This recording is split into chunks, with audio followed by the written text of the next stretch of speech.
Buenas noches a todos. Yo soy residente de cuarto año de la Universidad del Valle, cursando cirugía general, y en el momento pues me encuentro cursando una electiva precisamente en la Clínica San Francisco, en compañía pues de todos los profes de allá, los cuales me han abierto las puertas y a los cuales le agradezco mucho pues precisamente por esto.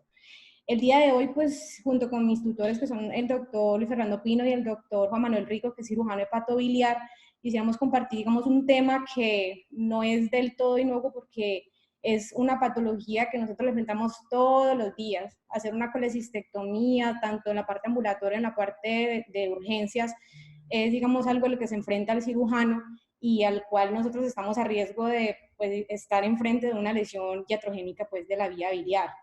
Entonces es un tema que no es del todo poco común, inclusive pues encontrando que ya las urgencias de tipo apendicitis o eso ya son inclusive menor que la misma patología biliar aguda.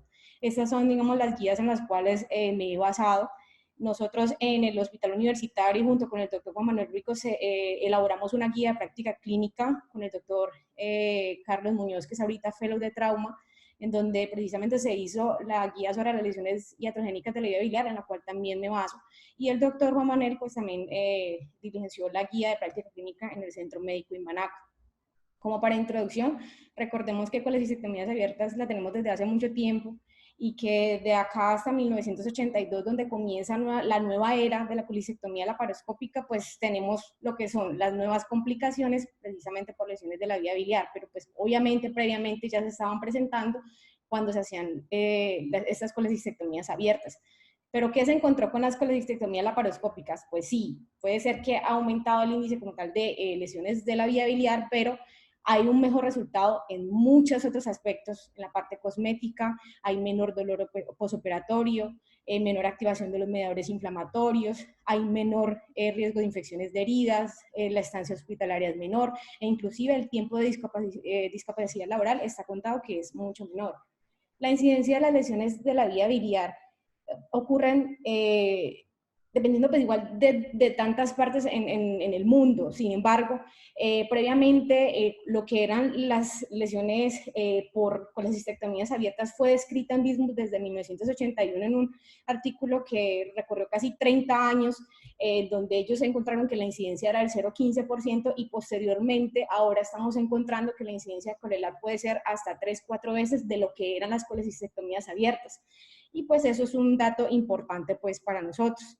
Y que el mecanismo de lesión es prácticamente el del más común, es la transección completa del conducto biliar común, como lo vemos acá.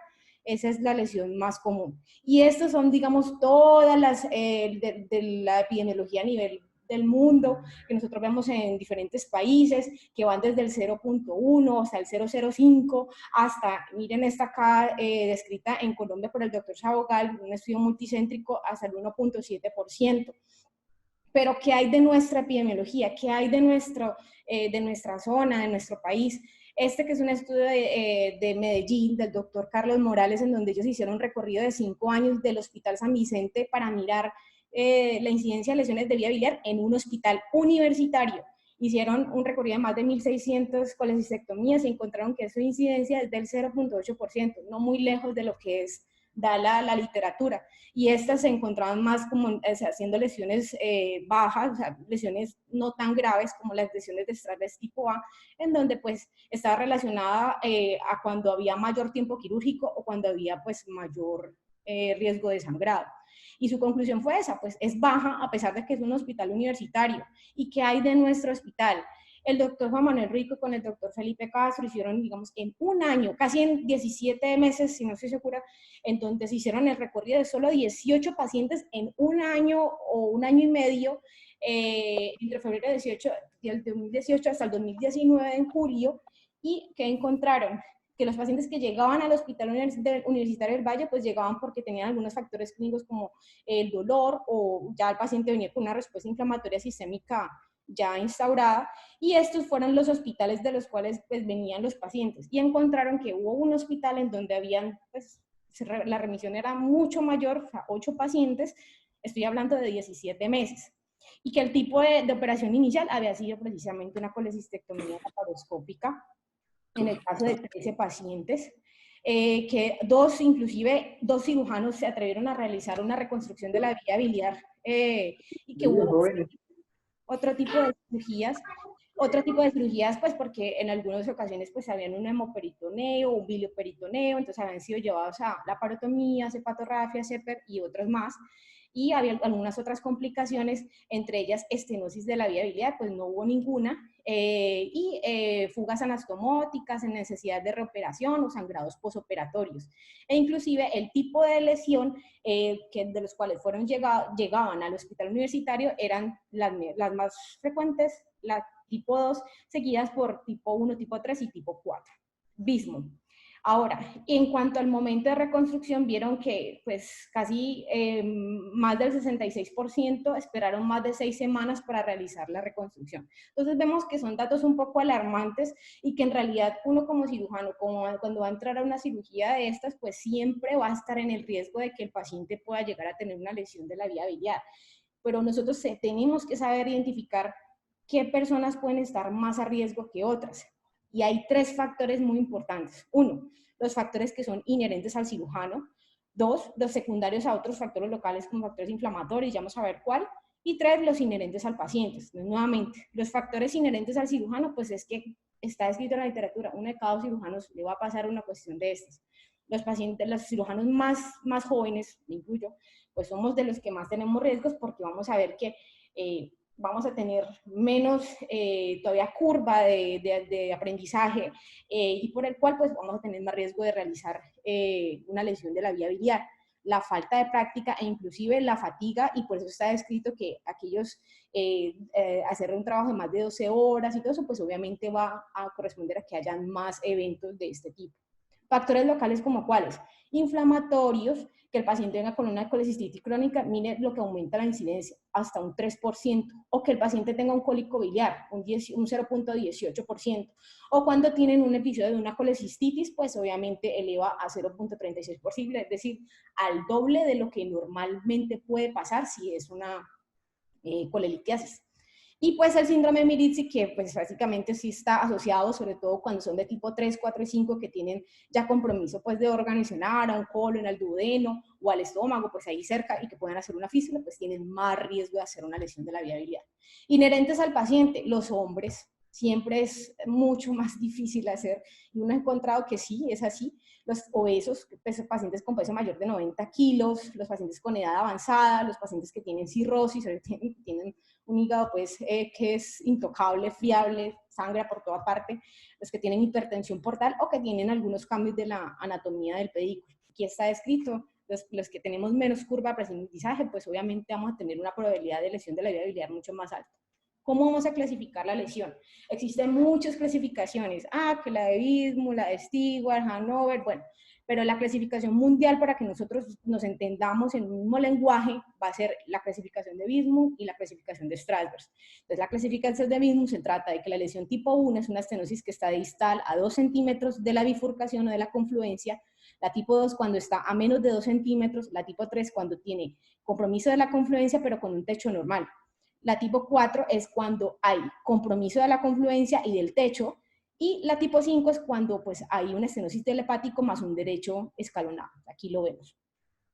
Y la clasificación de Strasberg, que incluye la clasificación de Bismuth y que viene desde 1995, cuando comienza toda esta nueva era de la ColeLab, desde 1980, que se comienzan a hacer todos esos estudios, y ahí encuentran pues que existe, pues crean esta nueva clasificación y la visión crítica de seguridad y toda la cuestión pues para mejorar estas cifras, y la clasificación de Strasberg, donde trata la tipo A, como la vemos acá, que es la fístula del cístico o de Luska, el conducto de Luska aberrante, la tipo B cuando hay una ligadura del conducto hepático posterior del lecho escalonado, la tipo 3 cuando hay una fístula de este, la tipo D cuando hay una sección de la vía principal, llámese del hepático común, digamos la tipo E es cuando hablamos pues de las lesiones tipo Bismuth, que ya la mencionaba.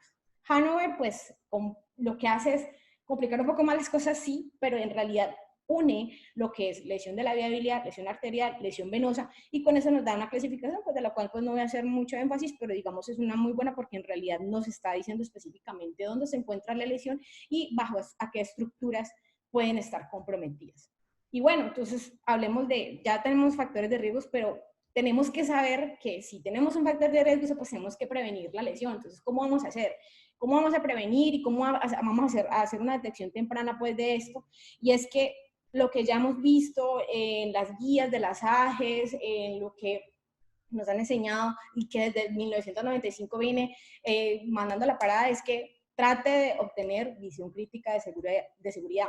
Diseque su triángulo de calor. Si no es así y no hay anatomía, pues considere si es necesario hacer una cirugía abierta.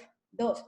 Si usted tiene un síndrome de Mirici y no, pues no haga una disección baja, trate de buscar otra alternativa, mire a ver si tiene que hacer una colecistectomía subtotal. 3. Mire a ver si, digamos, tiene la posibilidad de hacer una colangiografía intraquirúrgica, que al final sí es discutido, ya les voy a decir por qué, pero igual es una posibilidad para ver anatómicamente dónde puede estar la lesión. Y pues lo importante es precisamente hacer una detección temprana porque le va mejor al paciente, la morbilidad es mucho menor para el paciente, más que dejarlo irse para su casa, volver 2 días, entrar en peritonitis, entrar en otro contexto de inflamatorio, que el paciente entre en CIR, se vaya a UCI y pues obviamente haya muchos más problemas. Entonces, digamos, el resumen de lo que pueden ser propuestas para evitar la lesión de la vía biliar. Entonces, haga el método, descubra su triángulo y su visión crítica de seguridad, haga una técnica infundibular, una disección anterógrada, intenta hacer una colecistectomía subtotal si se puede. Miren los reparos anatómicos, esto es supremamente importante, pero es que a veces no tenemos anatomía, entonces, tenemos ese problema, pero búsquelos. Busque el surco de Rubier, busque el nodo de calor, mire el método B6, el método B6, ¿cuál es? Esos son los reparos anatómicos de conducto biliar, el surco de Rubier, la arteria hepática, la fisura umbilical, y mire a ver si está alrededor el duodeno, el esómago o el colon, pues por ahí pegado. Entonces, ¿existen alternativas cuando tenemos una colecistectomía difícil? Sí, las hay.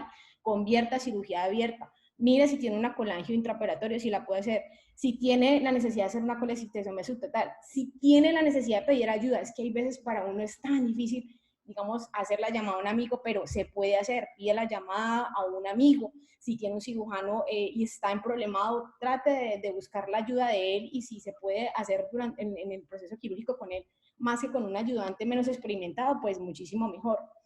Y también busque otras técnicas alternativas. Hay muchos recursos. Entonces, entre esos los recursos, ¿cuáles son? Pues ponga más trocales si necesitan. Una herida de 5 milímetros no le quita nada por tratar de, digamos, avanzar más de la cirugía. Busque si existe el fan retracto, pues no todo lo tenemos, pero se puede ayudar para hacer una buena exposición. Retraiga el estómago, el duodeno si lo necesita, aspírelo, aspire la vesícula. Muchas veces nos encontramos esa vesícula repleta, que ya se va a reventar, pues aspírela para poder, digamos, observar mucho mejor. Mira a ver si tiene otras pinzas, si tiene la necesidad de hacer una disección Roma o una hidrodisección, es muy buena alternativa. Y mire, pues, si tiene la disponibilidad de tener la colangiografía intraoperatoria. Inclusive, pues, si usted no está seguro de la cuestión, trate de hacer una colecistectomía de forma retrógrada, del fondo, pues, hasta el cístico. Y es una buena forma, digamos, de encontrar el conducto sin necesidad de hacer alguna lesión, o si va a hacer una colecistectomía subtotal, pues mira a ver cómo la hace, si la hace de forma fenestrada, si le va a cerrar el conducto cístico únicamente, dejándole pues mucosa, pero esta tiene más riesgo, digamos, de quedar, hacer una fístula que al parecer puede resolver sola, o la forma reconstituyente, que es precisamente hacer una sutura de la bolsa o pasar una grapa blanca para poder cerrarlo, que también igual puede reducir, digamos, la incidencia de la fístula. Sin embargo, pues como crea una nueva bolsita, el paciente puede volver a hacer un episodio de colelitiasis, pero pues resolvimos el problema pues urgente. Entonces, ¿cuáles son las recomendaciones de las AGES que están descritas pues en la literatura? Uno, lo que yo les dije, establezca una visión crítica de seguridad, esa es la ley de oro. Trate de hacerlo. Mire si puede tener el cístico y la arteria y sus ventanitas para poder hacer, hacer la colocación de clips antes de realizar el corte. Comprenda la anatomía, y esto a veces es difícil y lo entiendo porque pues a mí me ha tocado con los profes y todo eso, unas donde no se ve nada de la anatomía, entonces le toca a uno hacer maromas. Trata de hacer una buena retracción, haga una exposición de forma apropiada, sepa cuándo debe pedir ayuda, y esto es muy importante. y también reconozca la necesidad de cuándo tengo que convertir y si requiero algún procedimiento alternativo como precisamente la colecistectomía subtotal. La colecistectomía subtotal no es un error, no es el no se pudo, no, es una solución también para el paciente. Entonces, cuando se ha descrito que se debe convertir a una colecistectomía difícil, una colecistectomía abierta, pues digamos cuando no se tiene la suficiente experticia para la cirugía laparoscópica y usted se queda y no progresa y no hay identificación de la anatomía, entonces no podemos seguir y todo eso, pues si le toca convertir, convierta para solucionar el problema. Ahora, si se presenta algún tipo de hemorragia y no se puede controlar por la laparoscopia, pues trate de hacerlo, de solucionarlo. Si hay falla de equipos, digamos no hay un buen neumoperitoneo, hay problemas con las pinzas, con el lentes, pues obviamente hay, pues está la solución de hacer una colecistectomía abierta. Y lo otro, pues si se presenta alguna lesión de la vía biliar y usted va a tomar la decisión de hacer una colecistectomía abierta, pues piénselo porque si usted va a abrir el paciente, se va a encontrar con que cuando se vaya a tener que reconstruir la vía biliar y se entre en un tejido que ya no es virgen, para el que reconstruya la vía biliar va a ser bien difícil. Y lo sé pues porque lo he vivido con el doctor Rico en estas situaciones. En cuanto al diagnóstico, pues vamos a ver que el diagnóstico prácticamente va a ser dependiendo de las etapas en donde podamos encontrar la lesión. Uno puede ser en la parte intraoperatorio, sería lo ideal, lo mejor para el paciente. O lo otro puede ser en un posoperatorio temprano, que puede ser temprano mediato o temprano tardío. O lo otro puede ser en un diagnóstico de tipo tardío, cuando el paciente ya viene con una estenosis, viene itérico, etc. Entonces, si el paciente viene y se le hace un diagnóstico intraquirúrgico, pues es porque nosotros en cirugía comenzamos a ver bilis en el campo. En este campo, o sea, en esta situación, ¿qué sería lo mejor? Pues ojalá realizar una colangiografía intraquirúrgica si la tenemos disponible. ¿Por qué? Porque es una buena herramienta para mirar la parte anatómica de dónde puede estar la lesión. No nos va a prevenir la lesión, sino nos va a mirar, digamos, en qué sitio puede estar la lesión.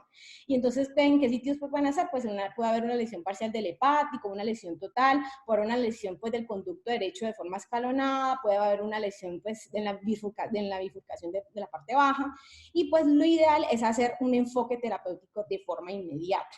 Entonces, en estas, hacemos una colangiografía intraquirúrgica y, digamos, sería la clave, lo importante de esto y digamos que no siempre lo tenemos, porque en realidad no siempre está disponible, no tenemos el arco en C, no está el intensificador, no está el técnico, entonces pues también no lo podemos hacer. Pero lo más importante es que si usted va a hacer la colangiografía intraquirúrgica es porque usted sabe interpretar el estudio, porque usted lo sabe hacer y lo sabe interpretar. De nada sirve, vamos a meterle el catéter, vamos a meter el contraste, miremos, porque hasta el 30 o el 50% se nos pasa en el diagnóstico si nosotros no conocemos o no sabemos interpretar la imagen. Entonces es importante también la experticia y pues si no lo sabe, no abra para hacer esto y dejar un tren porque va a dejar un terreno que no va a ser virgen para el que va a hacer la reconstrucción, que es importante. Ahora, si no es posible, siempre el manejo laparoscópico intenta hacerlo abierto, pero siempre teniendo en cuenta lo que lo que estoy diciendo. Recuerde que siempre lo mejor es hacerlo, si vamos a hacer la reconstrucción o intentamos hacerlo algo abierto, debe ser en las mejores manos, en las manos más entrenadas.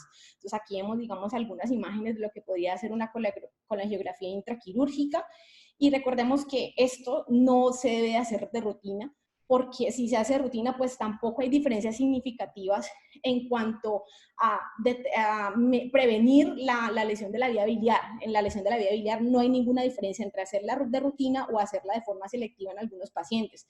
Pero sí, cuando va a mirar las complicaciones son mayores o inclusive puede haber mayor riesgo de llevarlos a CEPER o tener una exploración que no sea necesaria.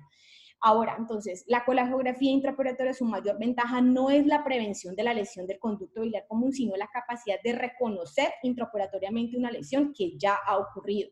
Para eso, pues igual hay unos criterios para realizarlo. Cuando hay, pues está saliendo bilis, hay bilis en el campo, de drenaje de bilis, cuando hay una segunda arteria cística o una arteria grande posterior que se percibe junto al conducto cístico, cuando se identifica un conducto biliar extra, una estructura tubular, cuando hay anormalidades ductales, cuando hay alguna anatomía anómala, pues son, digamos, criterios para realizar una colocación intraoperatoria. Ahora, si hacemos un diagnóstico ya posoperatorio, pero en el posoperatorio temprano, es porque hemos dejado un DREN y como que no nos ha gustado y como que pues tenemos algunas dudas y pues vemos que posteriormente sale bilis, hay salida de bilis. Entonces, otra de las opciones que podemos tener es que no se le haya dejado DREN, pero 48 horas comienza con síntomas. Me duele, distensión, vómito, intolerancia completa a la vía oral, taquicárdico, y en esos casos pues estamos encontrando que es un paciente que se encuentra o con un bilioma o con un bilioperitoneo y pues va a requerir un manejo pues adicional. Y tenemos la otra situación que ya viene pues la tardía, que también vendría pues que el paciente venga con un episodio ya de peritonitis o que ya venga infectado, que se encuentre hipotenso, taquicárdico, que haya necesidad de meterle una UCI para hacer también reanimación. Entonces, ¿cómo vamos a enfocar en el paciente posoperatorio que le hacemos un diagnóstico pues, de una lesión de la vía biliar? Uno, pues al que le dejamos el DREN subhepático, pues hay que verificar si el paciente no se encuentra con dolor. Hay que mirar el estado general del paciente porque hay veces ellos tienen su drencito, pero también tienen un bilioperitoneo, porque de alguna forma no se está drenando adecuadamente y el paciente hay que meterlo a cirugía. Entonces, hay que reorientarle el DREN. Y hay que mirar también el producido. Antes, en nuestra norma, pues, de hecho, en nuestra norma encontramos que cuando los pacientes tienen un producido menor de 500 cc, lo que nosotros hacemos es mandarlos a CEPER y ponerles un stent. Pero ahora hemos visto que la mejor forma de caracterizar la lesión es precisamente siempre hacerles una colangioresonancia antes de llevarlos a hacerles una CEPER. Y pues obviamente los pacientes que tienen un producido mayor de 500 cc, con más razón hay que hacerles una colangioresonancia para mirar si existe o no continuidad de la pared. Porque si existe continuidad de la pared, nosotros podríamos llegar a pensar que se pueda colocar un stent y se pueda resolver con esto. Y si no, pues obviamente el manejo es netamente quirúrgico. Ahora, aquellos que vienen con un bilioma, un bilioperitoneo, pues hay que mirarle los síntomas, uno le hace una ecografía, le encuentra que tiene líquido en el espacio pues hepatorrenal, el espacio de Morrison, o que ahí le toma una tomografía y tiene líquido libre, pues hay que meter al paciente, hay que lavarlo. Si el paciente está no está sintomático, podríamos pensar inclusive en dejarle solamente un DREN para drenarle ese bilioperitoneo o definitivamente hacerle una laparoscopia para hacerle un lavado o llevarlo a la laparotomía, todo dependiendo pues del contexto del paciente. Y pues dejar a un segundo tiempo siempre la reconstrucción. En los biliomas, pues lo que siempre sí se recomienda es que si el paciente no está tan comprometido, lo que sí se puede hacer es simplemente hacerle el drenaje percutáneo. Esto es para los estudiantes, una CEPER donde se entra por el esfínter para mirar, y aquí vemos, por ejemplo, que hay una lesión a nivel del colédoco, y estos son los stents que normalmente se utilizan para bypassear cuando hay lesiones que tienen continuidad de la pared. Entonces, siempre tener en cuenta al paciente que viene con dolor abdominal, choque séptico, ictérico, que solamente lo vemos por imágenes o ecografía para poder contextualizar y saber qué hacer con el paciente. Tenemos la tercera situación, el paciente que ya viene después, semanas, meses, años, y un momento otro viene ictérico o viene con una historia de que intermitentemente está ictérico o está con fiebre, con escalofríos, y pues, usted le pregunta los antecedentes y sí, le hicieron una cirugía, requirió DREN, tuvo tubo en T, hubo complicaciones, entonces el típico paciente que definitivamente pues hay que enfocar pues para poderlo estudiar. Y hay que mirar inclusive si el paciente viene en un contexto de una colangitis, si el paciente viene con algún tipo de, si está con triada de Charcot, o si pues, viene con una ictericia progresiva, o viene con una historia de astenia dinámica, pérdida de peso, coluria, colia, etc. Y en estos pacientes, pues, si vienen CIRS, está con colangitis, pues hay que tratar la colangitis. Y en eso necesita un drenaje biliar urgente, urgente, urgente, urgente. Esto es lo más importante para estos pacientes. Lo otro, pues obviamente hay que estudiar al paciente, hay que hacer una colangioresonancia y probablemente también hacerle una angioTAC para mirar la parte vascular.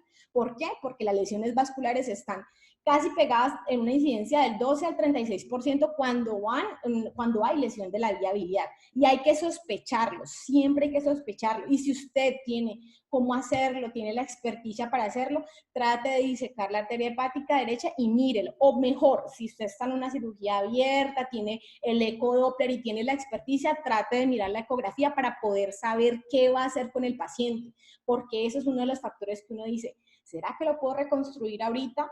¿O será que tengo que esperar 6 a 8 semanas para poder mirar la delimitación de la lesión del hígado y saber si tengo que hacerle una hepatectomía?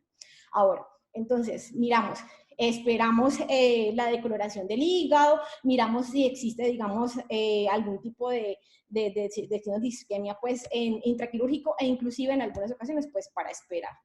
Entonces, los pacientes siempre van a requerir el estudio para la vía biliar con una colangioresonancia y ojalá una tomografía más que una angioresonancia pues para estudiar.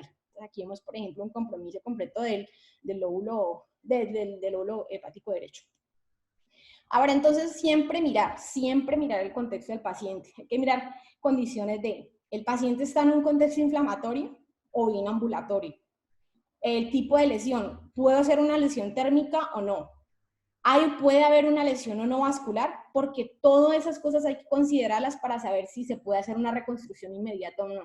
Recordemos que el éxito descrito en la literatura, la reconstrucción hecha por un cirujano hepatobiliar es casi del 80-90%, y si no, si es por un cirujano no entrenado, es hasta el 30-50%, que viene siendo, pues digamos, bajo para poder alcanzar, digamos, el éxito del paciente. Lo que sí se desaconseja, y está descrito también, es que ojalá, una vez hecha o ver la lesión de la vía biliar, ojalá no sea manejada por el mismo cirujano. ¿Por qué? Porque existe un estrés quirúrgico muy alto, porque hay una subvaloración de la lesión. Eso no es tan grave, es el típico comentario, ¿no? Y lo otro, pues es la parte del conflicto médico-legal, que sí me gustaría ahorita escuchar a los que han estado expuestos a eso, Perito, al doctor Juan Manuel Rico, al doctor Jacobo, que han sido peritos precisamente de esto. Lo importante de esto es que si usted tiene una lesión de la vía biliar, puede dejar un DREN y puede contar con que se puede remitir para el manejo por un especialista o el cirujano hepatobiliar. ¿Por qué? Porque, como les comento, cuando se mide en estudios prospectivos y retrospectivos de los que fueron manejados por cirujanos no hepatobiliares y cirujanos hepatobiliares en términos de estenosis, en términos de necesidad de intervenciones o dilataciones o de reconstrucciones nuevas o de morbilidades en general, es mucho mayor para los pacientes que fueron tratados por no cirujanos hepatobiliares que los que fueron llevados a hepatobiliares. En ese también, que es un estudio de más de 150 pacientes, lo mismo, estenosis, conejitis recurrentes, dilataciones o reintervenciones, reconstrucciones o aumento pues, de la morbilidad general es mucho mayor para los que fueron reconstruidos por cirujanos no hepatobiliares. Y estos que fueron también clasificados con la clasificación de Stewart, en donde también miren la parte vascular, pues también se encuentra que el éxito fue mucho mayor en los que fueron llevados a los cirujanos hepatobiliares. Entonces, si yo tengo una lesión y en realidad yo considero que la reconstrucción debe ser inmediata, siempre tenga en cuenta algo: la vía biliar no está dilatada y es mucho más difícil, e inclusive en algunas ocasiones van a necesitar hacer técnicas microquirúrgicas, y eso va a ser un poco más, pues, va a frenar un poquito más el éxito de lo que pueda obtenerse de ese paciente. Ahora, si es posoperatorio, pues hay que mirar siempre si está en el contexto de inflamatorio, si tiene una lesión vascular, como les mencionaba, si tiene la necesidad de mirar si existe una circulación colateral. Para eso, entonces, uno trata de esperar de 6 a 8 semanas y no pasar más de 3 meses, porque esto puede llegar a conllevar a una fibrosis biliar progresiva y el paciente entrar a una lista de trasplante, así. Ahora, pues si el paciente está ictérico, siempre busque una lesión vascular. Y lo más importante, usted va a encontrar que si usted necesita hacer una reconstrucción de la vía biliar, ese paciente esté en las mejores condiciones. No lo meta en inflamación, no, pero no lo meta desnutrido, porque quizás le está aumentando más el riesgo del que el paciente vaya a filtrar y que se vaya a complicar. Es muy importante la nutrición. Tenga en cuenta su amigo. Llame a un amigo, el amigo se puede quedar esperándolo a usted de que usted le pueda pedir ayuda y él no le puede dar la mano. Entonces, ¿qué pilares de tratamiento tenemos hasta aquí? Evite intervenciones adicionales o innecesarias. No tenga prisa por la reconstrucción quirúrgica, se puede diferir. Todas las lesiones biliares deben ser tratadas quirúrgicamente por un cirujano biliar experimentado, pues en realidad esto está descrito en la literatura. Se debe identificar las secuelas y las complicaciones de la obstrucción prolongada. Se debe realizar una adecuada reposición de líquidos electrolitos. Recordemos que la pérdida de bilis puede ser mucho mayor, de 1000, 1500, y esto puede ser totalmente, puede descompensar mucho el paciente. No dude en buscar una opinión o una ayuda, no dude en buscar ayuda. Los mejores resultados se obtienen siempre durante la primera reparación, por eso si no va a ser así y lo va a dejar mejor en unas manos expertas, difiéralo, no lo haga en ese momento. Recuerda que la peritonitis biliar y los abscesos requieren tratamientos de emergencia. La fístula biliar debe manejarse de manera conservadora en primera instancia. El drenaje biliar transhepático percutáneo es útil, pues como medida temporal, ya les mencioné. O sea, el paciente que entra en colangirito, hay que hacerlo, punto. Evite sacrificar el tejido ductal. Recuerde que cuando usted va a hacer una reparación, no solamente va a unir y ya. El riesgo de estenosis posterior es lo que uno más le teme, no, o sea, trate de que si el paciente está en inflamación, todo eso le aumenta el riesgo de que el paciente luego haga estenosis, entonces tenga en cuenta eso. Los pacientes con fístula biliar reconocida después de cirugía siempre se debe evitar la reoperación temprana, realice una reconstrucción anatomótica siempre libre de tensión. Es hasta ahí los pilares. Pero entonces, ya hablando un poquito más de cirugía, ¿cómo se reconstruye la vía biliar? Existen varias técnicas de reconstrucción, pero esto va dependiendo de qué, del contexto del paciente, del diagnóstico, si es intraoperatorio o no, si está inflamado o no, si tiene una lesión vascular o no, y pues los mecanismos o el tipo de lesión. Ahora vamos a encontrar que si en un contexto, en intraquirúrgico, en intraoperatorio, no hay una lesión vascular, no está inflamado, pero hay una lesión que es parcial, pues trata de hacer una sutura horizontal y deje un tubo en T.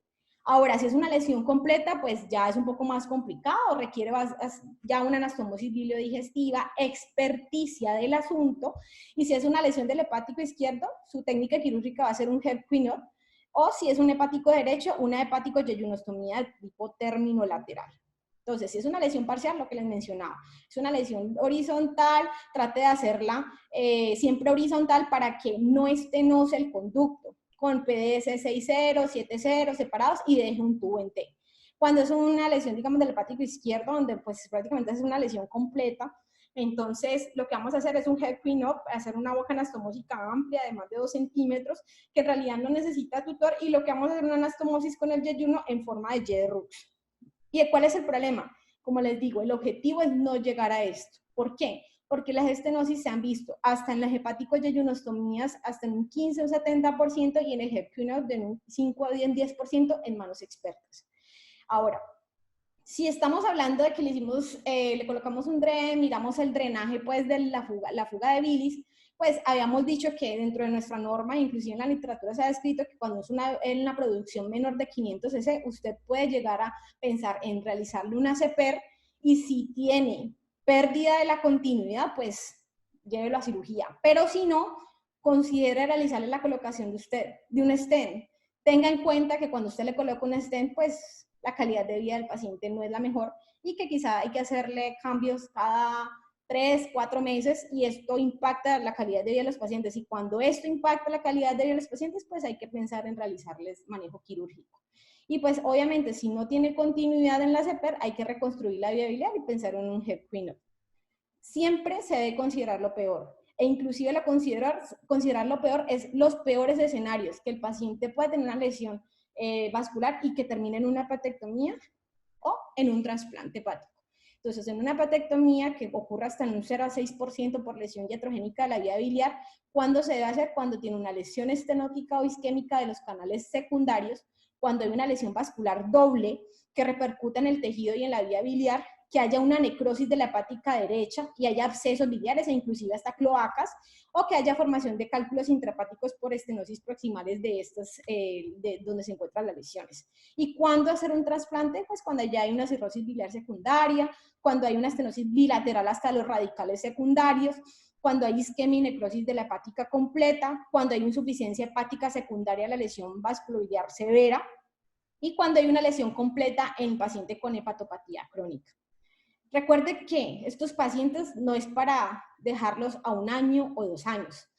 Recordemos que si lo que nosotros buscamos con esos pacientes es que no lleguen a la estenosis, pues hay que hacerles un seguimiento estricto y que el éxito va a ser del 70, 80, 90% en centros de unidades hepatobiliares y está descrito también en la literatura.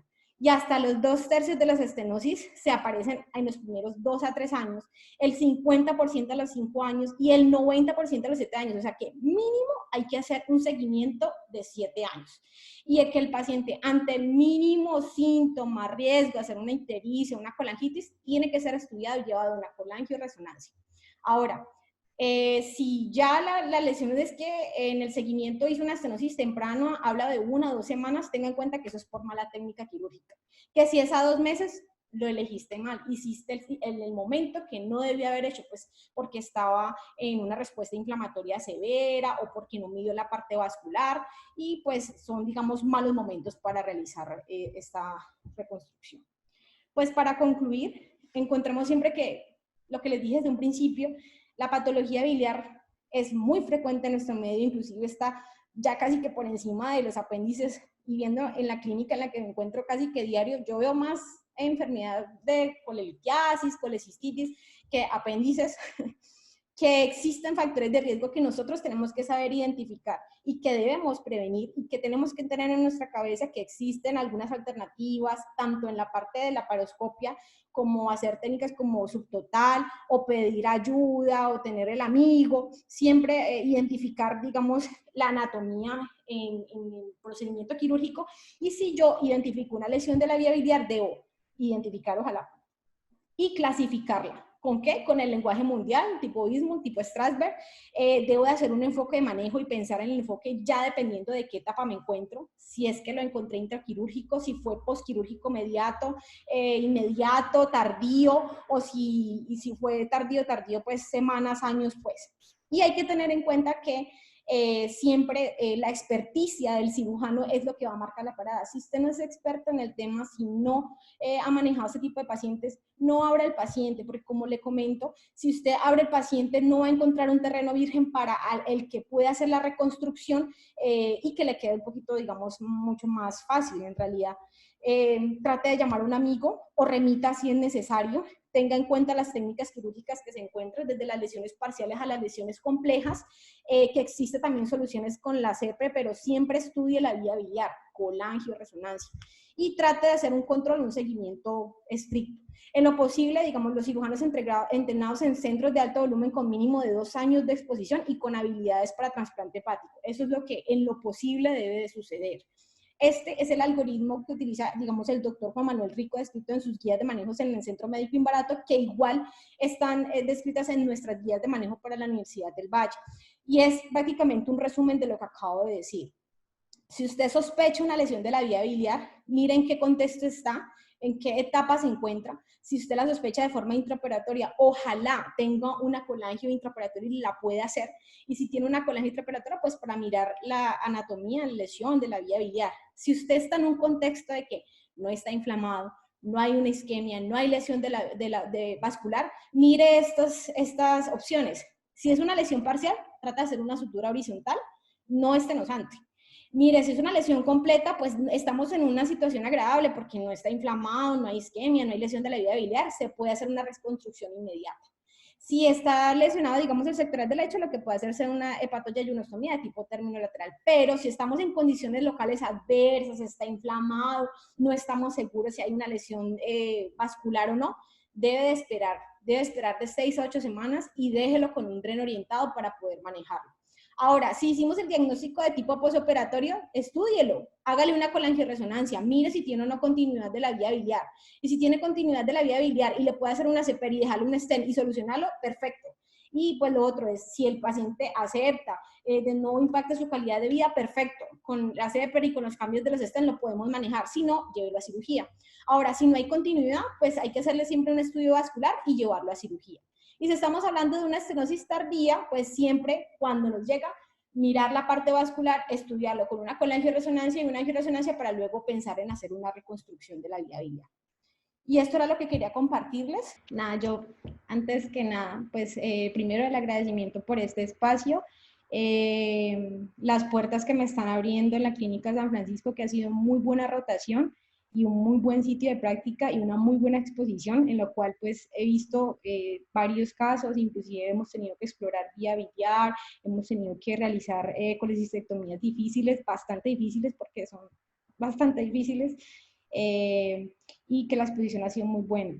Esto que yo quise compartirlo es precisamente porque es algo que veo día a día y veo tan frecuente en la clínica y creo que es algo tan importante porque todos los cirujanos estamos a riesgo y pues yo que estoy en formación, que ya casi voy a terminar y que voy a lanzarme pues al estrellato, tengo que tener en cuenta que existen este riesgo que es hacer una lesión de la vía biliar y como el doctor Rico dice, pues es un paciente para toda la vida. En realidad es un paciente que yo quizás no voy a seguir a 10 años, pero que va a tener un impacto en su vida grande si llegase a ocurrir. Entonces creo que es un tema que debe de manejarse, debe de conocerse y por eso lo quise compartir.